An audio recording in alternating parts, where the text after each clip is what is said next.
Covid नंतरच्या काळामध्ये work from home सगळ्या कंपन्यांमध्ये मॅन्डेटरी केलं होतं. त्यानंतर खूप साऱ्या कंपनी अजूनही वर्क फ्रॉम होम देतात. खूप ठिकाणी हायब्रिड असतं, 3 दिवस ऑफिसमध्ये 2 दिवस घरून काम करायचं.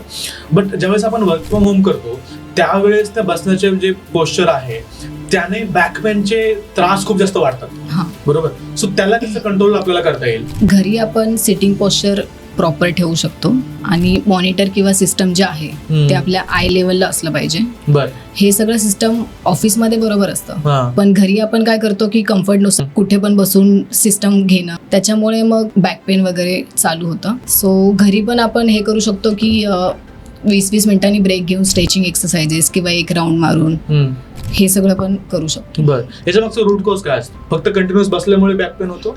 प्रोलॉंग सिटिंगमुळे होऊ शकतं, पण अजून पण फॅक्टर्स असतात. म्हणजे कंटिन्युअस सिस्टम समोर असल्यामुळे नेक पेन पण होईल. फक्त बॅक पेन असं नाहीये, नेक पेन पण चालू होतं.